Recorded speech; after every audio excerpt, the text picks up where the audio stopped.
По денешното издание на Дневникот на ТВМ ке гледате.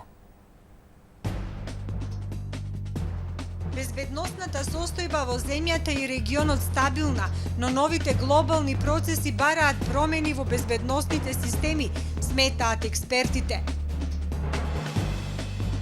Велосипедско дефиле за промоција на велосипедизмот и подигнување на свеста за безбедноста на овие учесници во сообраќајот. Да се напуштат старите техники на наводнување за порационално користење на водата. Мало отстапување годинава од бројот на запишани првооделенци во споредба со лани.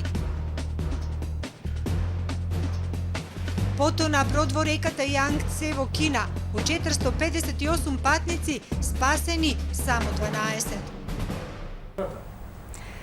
Со најавените содржини започнуваме повременската прогноза. Гледајте не. Данкат ви донесува Метео на ТВМ.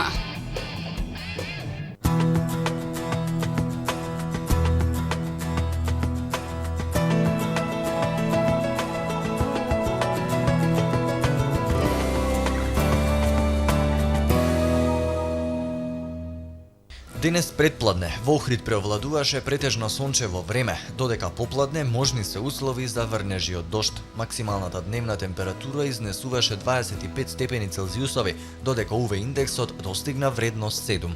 Во среда во поголемиот дел од Европа времето ќе биде претежно сончево со локална облачност и потопло. Нестабилно со врнежи од дожд и грмотевици ќе биде во Скандинавија и областа на Алпите. Максималните дневни температури ќе се движат од 15 степени во северозападна и северна Европа до 33 степени на југ од континентот. На Балканот утре ќе преовладува претежно сончево и топло време. Максималните дневни температури ќе се движат од 25 до 30 степени Целзиусови. Во Македонија во среда времето ќе биде претежно сончево со локална облачност и потопло. Минималните температури од 8 до 16 степени, додека пак максималните дневни ќе достигнат до 22, односно до 33 степени. УВ индексот ќе биде 8. Во Скопје утре ќе преовладува претежно сончево и топло време. Утринската температура од 13 степени, а максималната дневна до 30 степен. Индексот на УВ зрачењето ќе биде 8. И во Охрид во среда не очекува претежно сончево и топло време со слаб североисточен ветар. Утринската температура од 11 степени, а максималната дневна до 26 степен. УВ индексот ќе биде 8. Услови за врнежи од дожд ќе има уште во четврток и петок и тоа во попладневните часови. Потоа следува период на сончево и стабилно време со максимални температури до 27 степени Целзиусови. Утринските пак ќе се движат од 11 до 14 степени Целзиусови.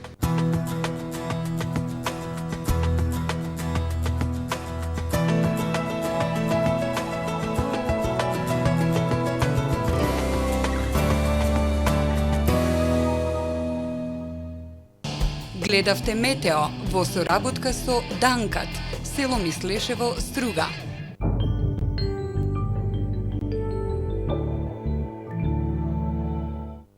Ново инвитро оплодување во Охрид. ПЗУ Захариевски во соработка со врвни експерти од Европа. Сите испитувања бесплатно инвитро на едно место. Остварете ги вашите посакувања. Ве очекуваме. Родители, побрзајте! Уписите во основното училиште на коледжот Јахја Кемал во Скопје и во Струга се во тек. Докажаниот квалитет на коледжот Јахја Кемал е гаранција за иднината на вашето дете.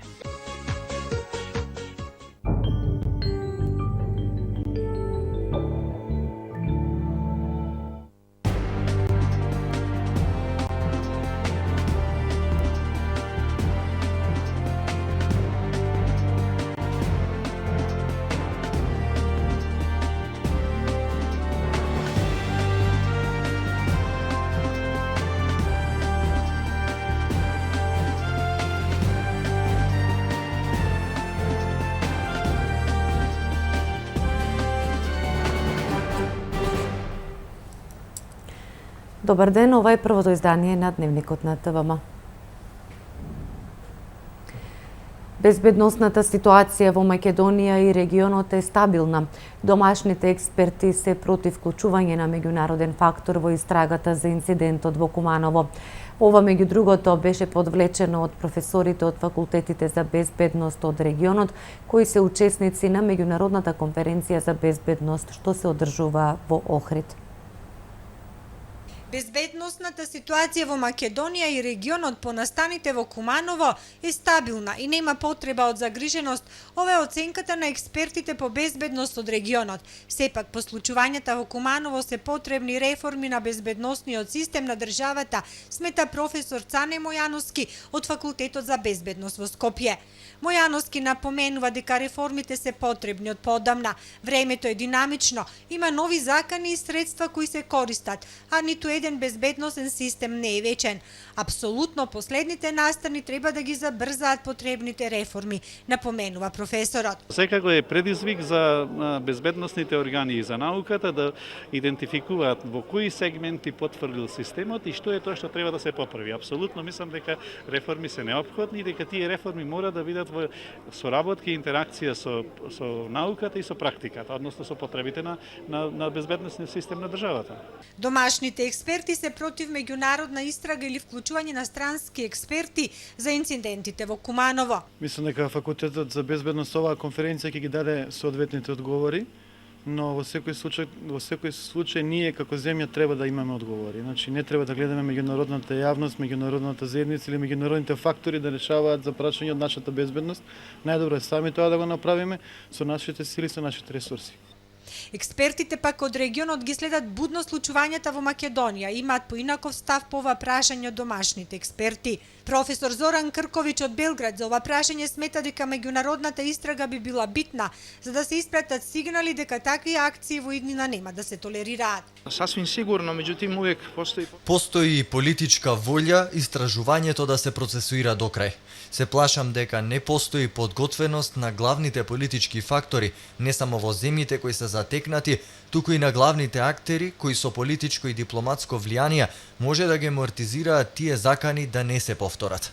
Него и главних меѓународних актера кои својим утис. На меѓународната конференција за безбедност во Охрид учествуваат голем број експерти, а темите се повеќе, почнувајќи од локален, национален и регионален карактер.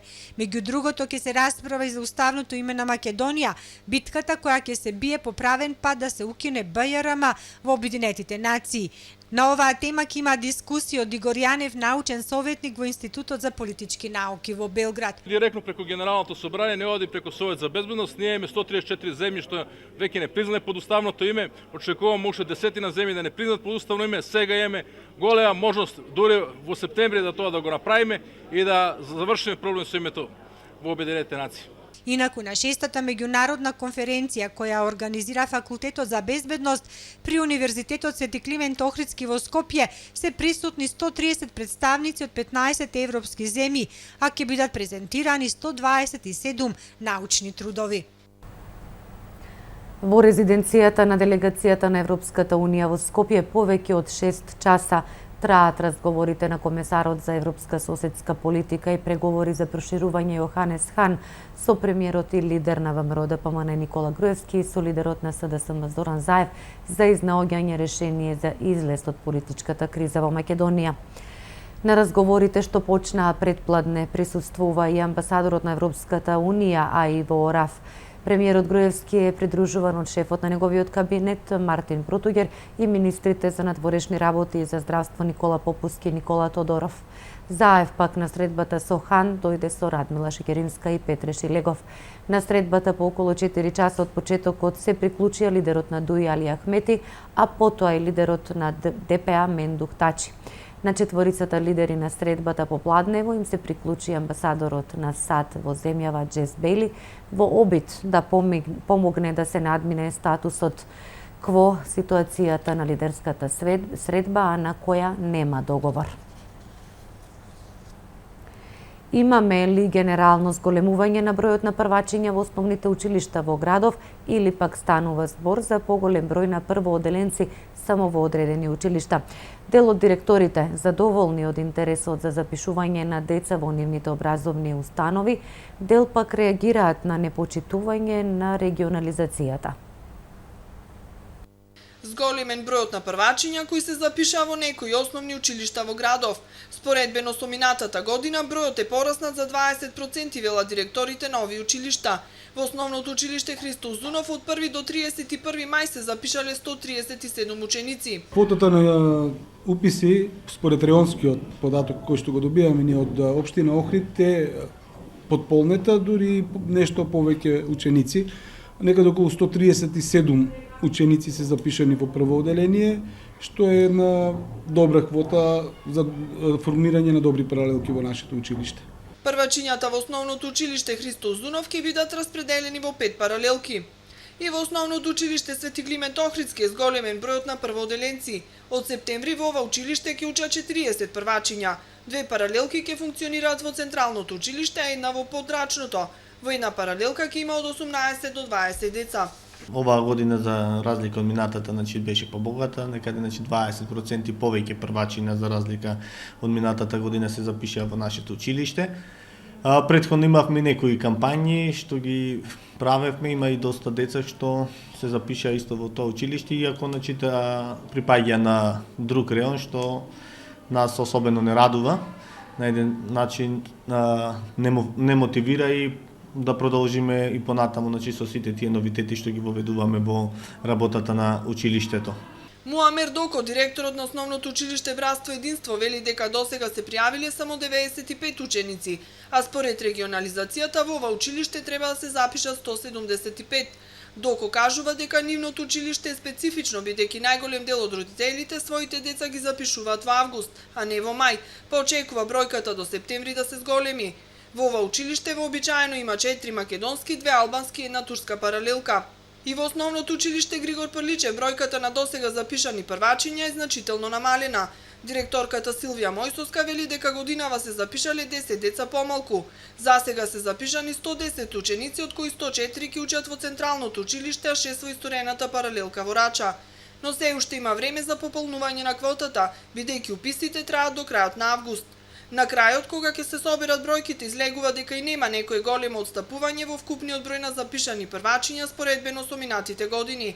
Според секторот за образование при локалната самоуправа лани имало 511, а годинава досега се запишани околу 400 прводеленци. Започна екстерното тестирање во државава во основните училишта во Охрид. Првиот ден помина со некои помали забелешки и технички проблеми. Од денес во државава екстерно се тестираат вкупно 183.280 ученици и 17.803 наставници. Во основните училишта во Охрид тестирањето започна на време без некои позначени забелешки. Комисијата се состана во 8:30, констатира дека опремата е во ред, екстерното започна во 9:30, првата група, втората група е во 11:30. Си тече спрема очекуваното, значи немаме никакви застои. Сите ученици кои што беа во првиот термин во 9:30 беа присутни, така да немаме никакви проблеми. Ова година имаме тренд на растење за разлика од другите години, значи нешто малку повеќе ученици се запишани во однос на останатите години. Директорот на основното училиште Братство Единство Муарем Доко рече дека во нивното училиште се јавил проблем околу даунлодирањето на банката на прашања, поради што почетокот на тестирањето доцнел за час и половина, но проблемот бил надминат и екстерното тестирање било реализирано. Во основното училиште Григор Прличев се јавиле мали проблеми на тестирањето по англиски, бидејќи имало прашања на кои не биле понудени никакви опции за одговор. Сето тоа било внесено во записник и ќе се достави до Министерството за образование. Екстерната проверка на знаењето продолжува и утре и ќе трае до 10 јуни. Охрид има добра можност за развој на велосипедскиот туризам, но мора да се работи на подигнување на нивото на свесност за уште поголема безбедност на велосипедистите во сообраќајот, велат представниците на Републичкиот совет за безбедност во сообраќајот. Денешното велосипедско дефиле кое почна од претплатото на Центарот за култура Григор Прличев на Кеј Македонија, добар чекор за промоција на велосипедизмот. Неколку деца од предшколска возраст, ученици, рекреативци и влюбеници во велосипедизмот учествуваа во големото дефиле на велосипеди кое денеска се возеше по градските улици во Охрид. Како што нагласи претседателот на Советот за безбедност Стефан Димовски, целта е не само промоција на велосипедизмот, туку и подигнување на степенот на безбедност на велосипедистите во сообраќајот, како ранлива категорија учесници во сообраќајот, како и елиминирање на сите можности за проблем при управување со велосипед. Димовски се осврна и на проблемот со моменталната велосипедска инфраструктура во градов. Ние сметаме дека велосипедската инфраструктура не е во онај степен во кој што е потребно да ни биде, но имаме значителен број на велосипедски патеки кои што се користат и би требало максимално да се користат. Ние во наредниот период во соработка со локалната самоуправа ќе иницираме, верувам, уште одредени други елементи кои што ќе го издигнат овој момент велосипедската инфраструктура на потребното ниво. Можностите кои што ги нуди градов за велосипедизмот се повеќе од поволни, нагласува заменик градоначалникот Ангел Јанев. Тој порача сите родители со своите деца да ги поддржат проектите како велосипедското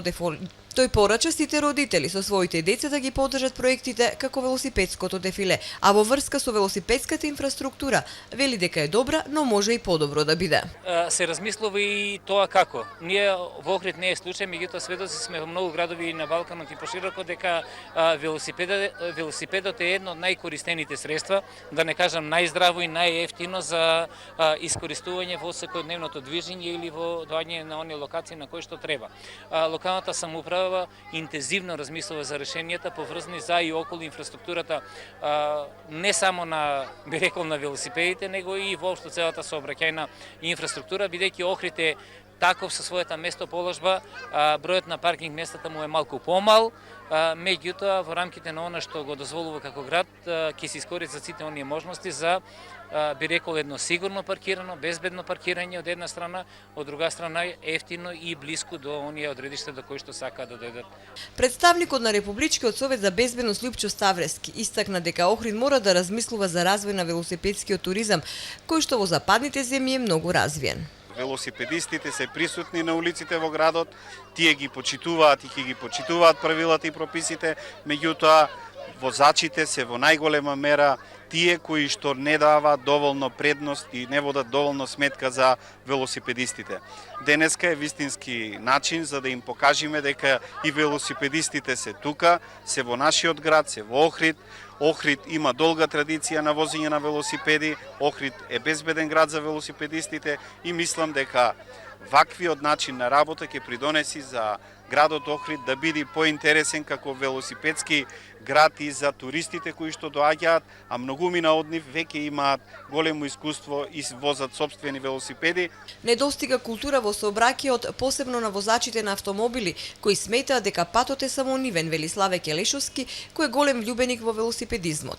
Келешовски смета дека повеќе од неопходна велосипедска патека на патниот правец Струга Охрид, а сподели и лично искуство за велосипедизмот во Америка. Америка се одбележени стазите за возење на точкови на бицикли, како да ги наречиме. Меѓутоа, ако нема, тогаш и патот е одбележан со наземја со точак, нацртан, значи ти се движиш по него исто како автомобилите и тој не може да те претица и не сме да те претица ако не може.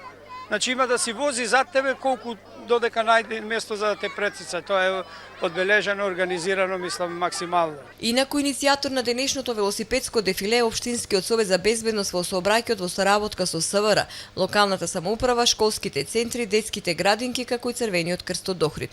Тоа е во рамки на кампањата подобрување на безбедноста на велосипедистите во сообраќајот, која се реализира низ цела Република.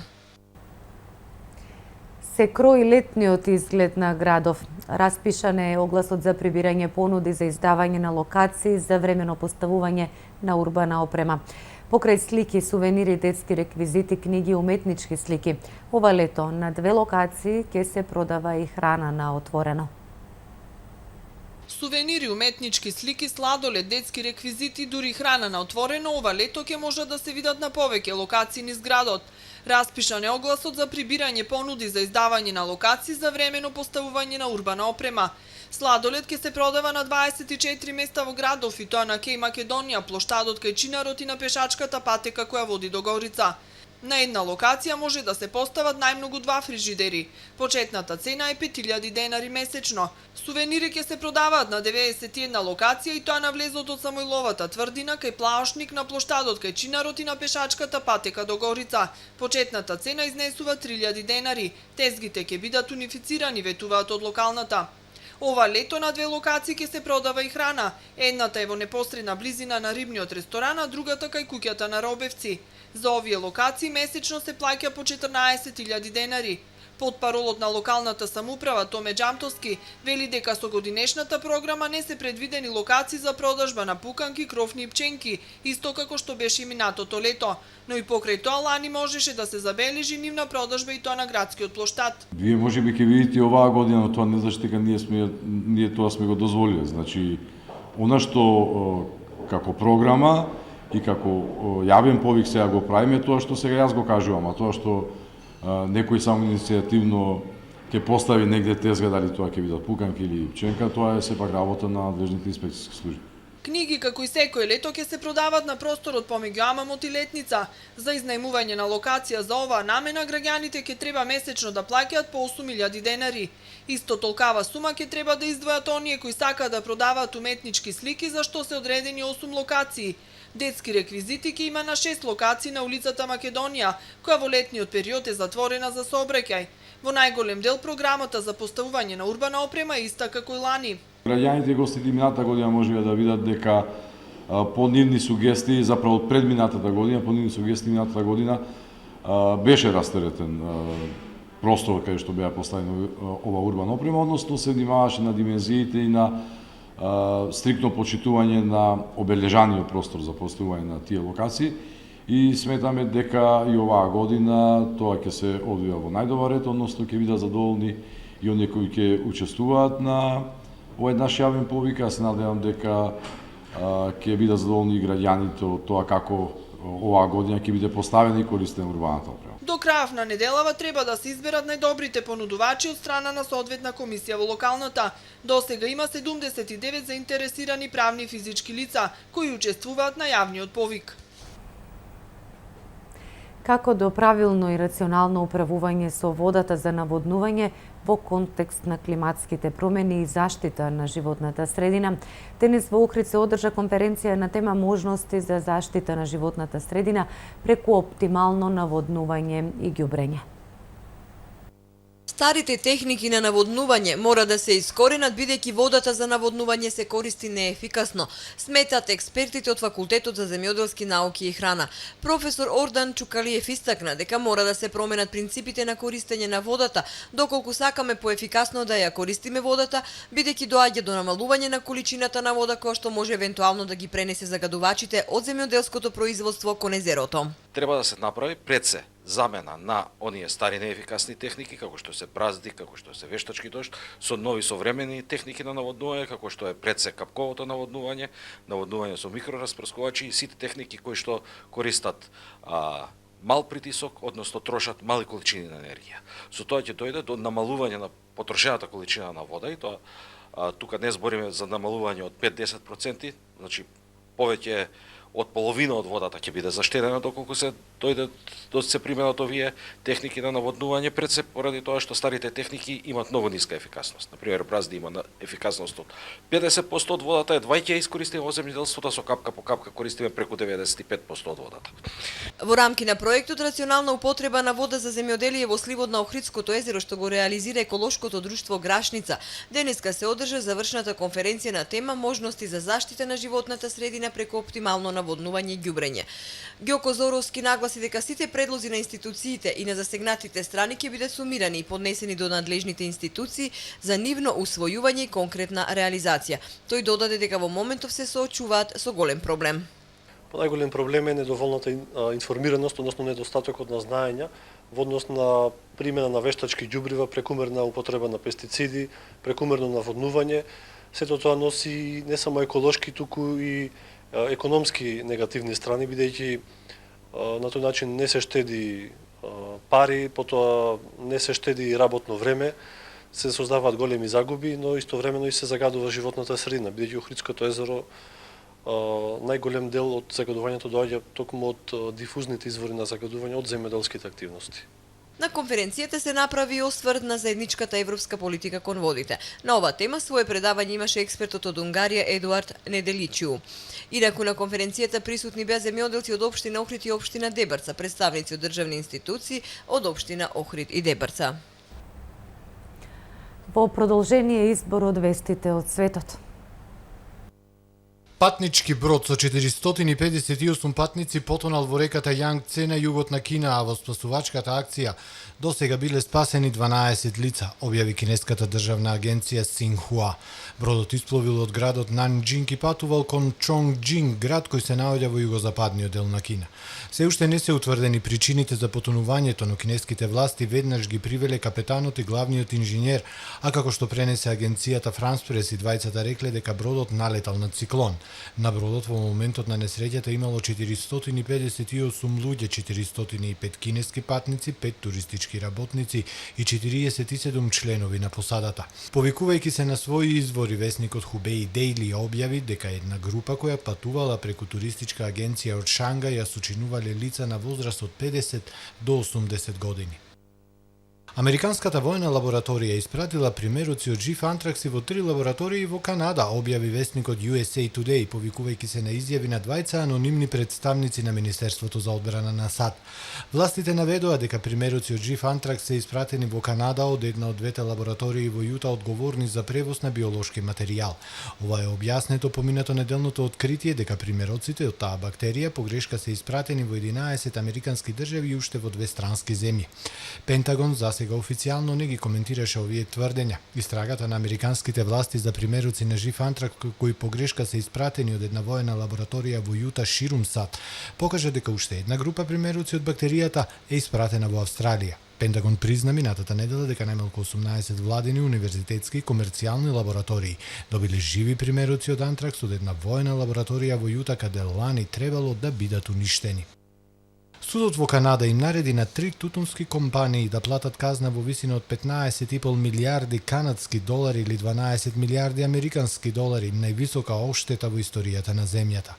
Луѓето што ја покренаа тужбата се пушачи од Квебек кои тврдат дека компаниите не ги предупредиле за ризици по здравјето предизвикани од пушење. Тужените компании Imperial Tobacco Canada, Rothmans Benson & Hedges и JTI McDonald изјавија дека ќе поднесат жалба на судската одлука.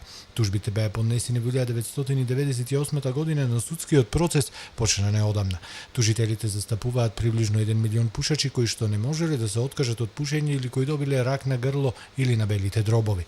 Судијата ја објасни пресудата со зборовите: компаниите заработиле милиарди долари на штета на белите дробови, грлата и општата благосостојба на нивните клиенти. Ако на компаниите им се дозволи да одшетаат неповредени сега, што ќе биде пораката за другите индустрии кои денес или утре ќе се најдат во сличен морален конфликт? Отстранети се сите катанци на љубовта од мостот на уметноста во Париз. На оградата на мостот на влюбените од целиот свет како еден вид на завет закачуваа катанец со нивните иницијали, а потоа клучот од катанецот го фрлаа во сена. Градските власти минатата недела најавија дека ќе ги отстранат катанците од мостот и ќе најдат некое решение што ќе оневозможи туристите да продолжат со оваа традиција. Градските власти биле загрижени за стабилноста на мостот поради огромната тежина на катанците кои според некои пребројувања се околу половина милион. Затоа ја подкренали кампањата на интернет Љубов без катанци, Love Without Locks, каде се повикуваат љубените парови да објавуваат селфи на оваа страница наместо да поставуваат катанци на мостовите.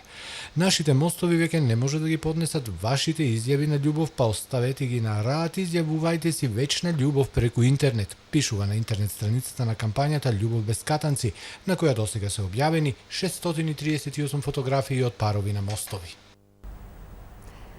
Почитувани гледачи, ова беше се во првиот дневник. Ви благодарам на довербата. Пријатно.